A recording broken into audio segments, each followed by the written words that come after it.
Hello fight fans, I'm Amber Marcella, and as you know, this week is UFC 181. Headlining the event is the much anticipated rematch between welterweight champion Johny Hendricks and #1 contender Robbie Lawler. Also, a great co-main battle is in store as lightweight champion Anthony Pettis meets Gilbert Melendez. Earlier today, the UFC held their media day and our cameras were there to talk to the fighters. Let's hear what they had to say. I doubt it's going to be easier because I beat him last time. You know what I mean? So he's going to be coming for blood, and he's going to be coming to take that thing away from me. So I'm prepared for a better and stronger Robbie Lawler. But I think it's going to come down to who beats up who. I mean, this is a basic sport. I mean, there's lots of techniques involved, but it's imposing your will on the other guy. We've both been in there with each other for 25 minutes. That's a very long time. And we're both going to nitpick and sit here and say, okay, this is what he did wrong. How do we capitalize on that? But you also got to say that he's going to come with some new stuff. So whenever you look at that, you expect for the old Robbie, but with some twists. And in those twists, you got to be prepared for him. I'm ready for him to stand with me. I'm ready for him to try to take me down, and I'm ready for all those scenarios. That strong will comes from wrestling. You know how many times I've wrestled injured? I've had to compete through a national tournament with the meniscus and sprained MCL. You know what I mean? You just learn to tape it up and try to forget about it and do whatever you can to win.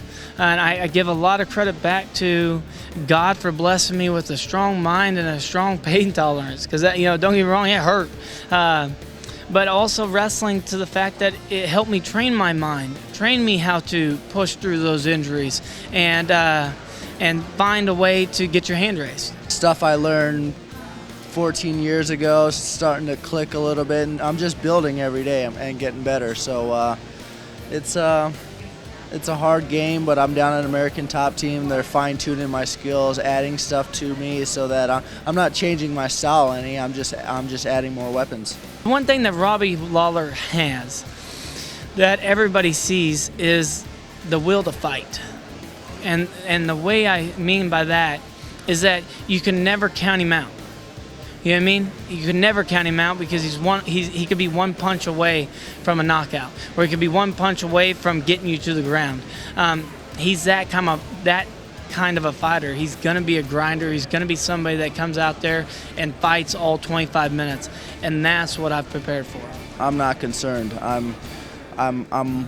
know what he brings to the table. I'm not worried at all. He brings really good stuff to the table. Obviously, he's a UFC world champion, but I have faith in myself. I have faith in my abilities, and I'm excited for Saturday. I don't see it going the distance, but if it does, the fans will be very happy. I gotta believe. Just like he's gonna believe he's gonna win. I have to go in there. If I don't believe I can't win, then why fight? More mentally, I think.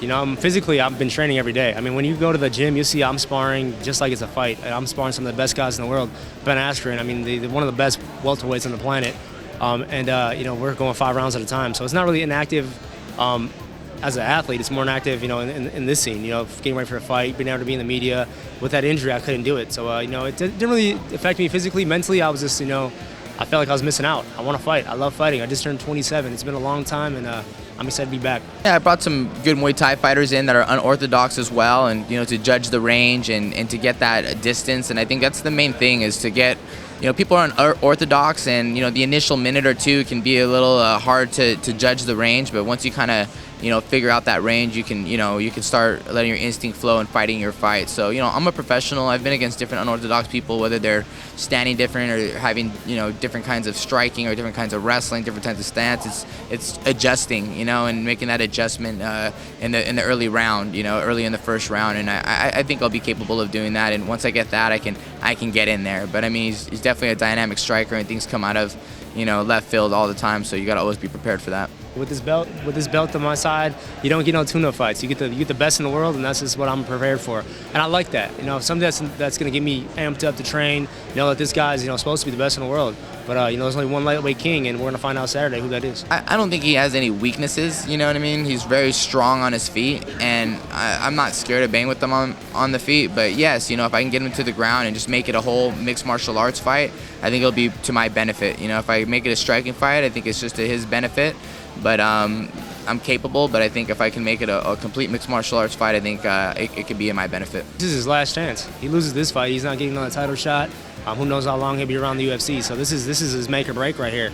And you know, for me, this is what I want to do. This is what I've been through my whole career to become this champ, and I'm not gonna give it up easy. So both of us have a lot to lose. He's gonna come bring a war at me, and I gotta be smarter. I gotta be more faster. I gotta be quicker, and I gotta be quicker to the punch than he is.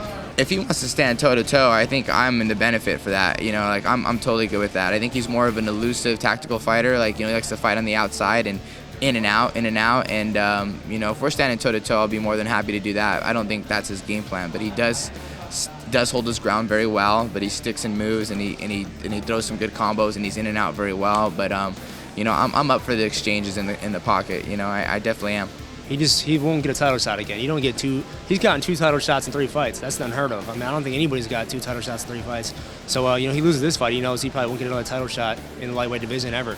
You know, there's so many guys in this division to skip up. Unless he, you know, comes back and beats everybody within the time frame he's allowed to fight in, you know, who knows what's going to happen. So this is his shot to become the champ. I think it's going to get real interesting once people see me get out of the first round, and you know, Anthony Pettis, you know, didn't get me with any spinning, flying stuff, and all of a sudden we're in a fight.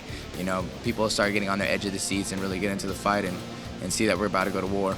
I never look for the fight. I don't want to go to the judges ever. I think you know, my only losses are judges' decisions. I've never been finished. I've never been hurt in the octagon. So I like to finish these fights. I want to make sure everybody knows that I'm the best in the world and that I do it convincingly.